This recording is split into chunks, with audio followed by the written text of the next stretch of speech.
السلام عليكم ورحمة الله وبركاته، اخواتي وحبايبي متابعين القناة. النهاردة جاي لكم بفكرة مجنونة هتضاعف عندنا انتاج الحمام، وهتخلي القص اللي شغال راقد على 3 و4 حصويات حرفيا. النهاردة يا جماعة هنتكلم في حاجة هتخليك مش ملاحق على انتاج البيض، وبالدليل وبالتجربة، ومش كلام وخلاص.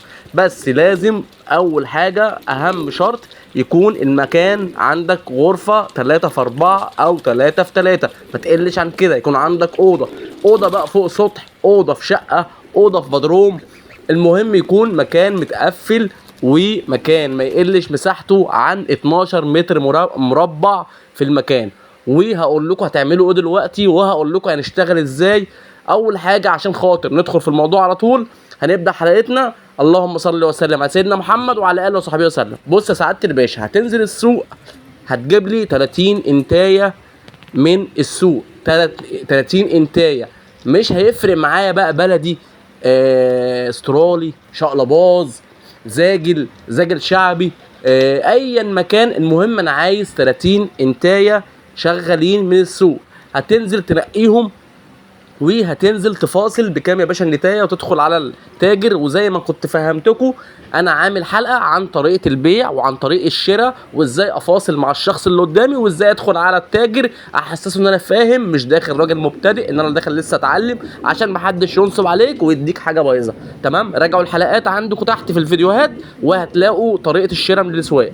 هتدخل يا باشا تجيب لي 30 انتايه. مش هيفرق معايا النت دي بلدي، من زاجل، من شقرباز، من استرالي، من انجليزي، من شوامات، مش هيفرق معايا. المهم تكون 30 انتايه. حلو الكلام. في البدايه طبعا قبل ما انا جبت الاوضه، اروح رميلي فيهم 30 40 صفيحه او 50 صفيحه، 50 عدايه، 50 طاجن، ايا مكان انا هعمل ايه. او المهم يكون في المكان اكتر من 40 ل 50 عين في المكان. هعلق بقى صفايح، هعلق عدايات، هعمل خشب، هبني بالطوب، ايا مكان. حلو الكلام. خلاص انا جبت نتي بس ما معهمش ولا دكر. جبت 30 انتايه ورميتهم في الاوضه، وحاطط لهم الاكل والميه، وعلقت الصفايح، ومقفل دنيتي. والحمام بيطير جوه المكان. والحمام انا شاريه كبير، شاريه شبابيات، على حمام كبير، على حمام عجوز، انا معرفش. انا نزلت السوق قعدت الم، وعلى قد ما بقدر قعدت الم حمام نضيف. حلو الكلام. وحاطط لهم الاكل والميه، والمكان متقفل، السلك تمام، الباب مقفول، الشمس داخله لهم، الدنيا تمام، وقاعد بتابع النتي. حلو الكلام. خلاص بعدها بيوم او بيومين نفس القصه، اروح نازل السوق جايب لي 10 ل 15 دكر حمام زي ما يجوا. المهم في الاخر يكون حمام جرم، يكون حمام محترم. مش عايز حمام ضعيف، ولا عايز حمام معصفر. انا عايز 10 ل 15 دكر حمام، دكر من الاخر. يكون دكر بقى تجيبه رومي، يكون تلتينات، يكون زاجل، يكون بلدي، يكون محمل، تجيبه دكر لاحم، مش هيفرق معايا. المهم انا عايز دكر محترم. واروح يا باشا مدخل ال10 ل 15 دكر دول على حمامي مره واحده، اللي هم ال 30 نتايه. حلو الكلام. واتفرج يا سعاده الباشا على اللي هيحصل. طبعا ال 30 نتايه فيهم نتي زايفه، فيهم نتي قطعه بيض، فيهم نتي شبابيات، فيهم نتي شغاله ومحترمه، فيهم نتي تعبانه. يا بختك يا ابو بخيت، انت جبت الحمام ورميته ومش ومش عارف حاجه، ولسه مش فاهم حاجه. هنرمي ال 15 دكر على ال 30 نتايه، واتفرج يا باشا على المدعكه اللي هتبقى عندك في المكان. طبعا كل دكر هياخد له نتايه واتنين، وكل ما النتي تزوف كل ما الحمام يكسر النتي، وكل ما النتي هتتكسر كل ما هتلاقي البيض مرمي في كل مكان، بيض مخصب، بيض شغال، ما تعرفش مين ابو مين، مين مع مين، مين متجوز مين. كل اللي انت عارفه ان انت هتلاقي بيض عندك مرمي في المكان. كل ما عليك يا سعاده الباشا انك هتخلي كل قص رائد هتحط له 3 ل 4 حصويات، وانت يا سعاده الباشا عندهم الاكل والميه، واقطف وبيع. كل اللي عليك هتقطف وتبيع جوز الزغاليل من 120 ل 130 ل 140 على حسب حجم جوز الحمام. دلوقتي الحمام البلدي اقل جوز حمام بلدي ب 120 جنيه.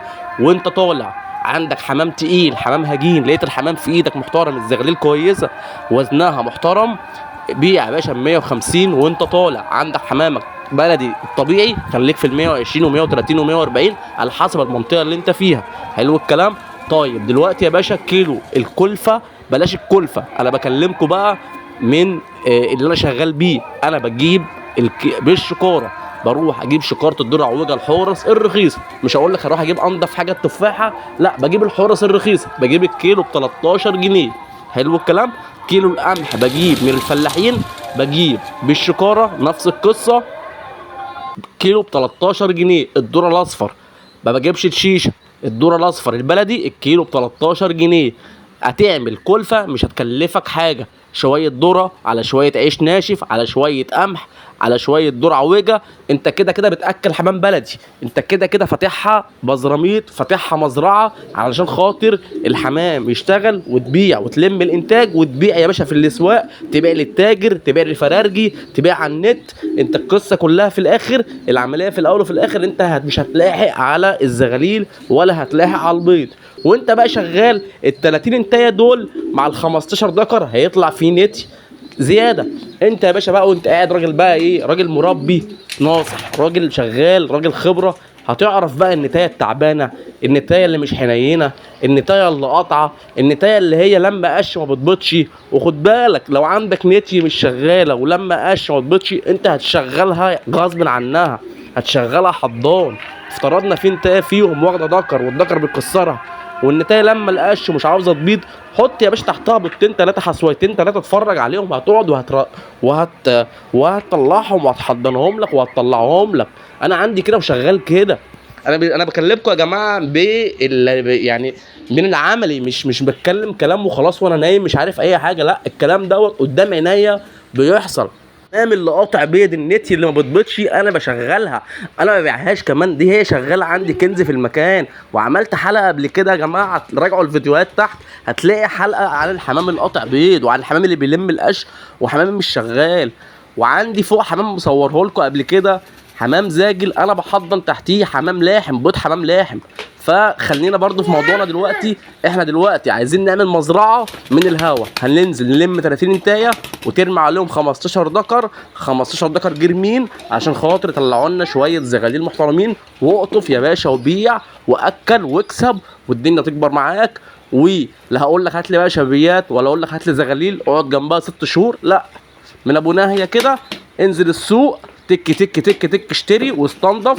والدكوره مفيش اكتر منها، مربين حواليك زمايلك قرايبك، شوف انت اللي عنده حمام اشتري منه. ايه المهم هتدخل لي ال 10 15 دكر على الحمام مره واحده. بقول لي مره واحده علشان خاطر مفيش دكر يدخل ياخد عيون اكتر من الدكر التاني، انت تدخلهم على عماهم مره واحده ال 15 دكر مره واحده.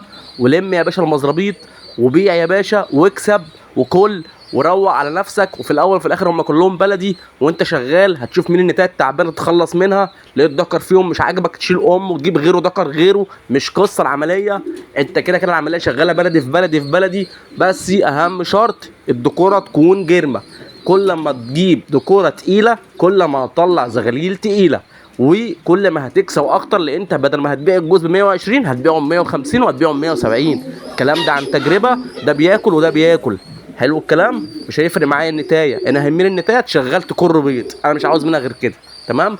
دي يا جماعه الفكره المجنونه اللي بتكلم فيها. لو عجبتكم يا ريت اللايك والاشتراك في القناه. لو في اي حد عنده اعتراض على الفكره دي يدخل يقول لي في التعليقات انت كلامك غلط يا باشا، وخش اكتب لي في التعليقات، مفيش اي مشكله، ناقشني بكل ادب وبكل احترام.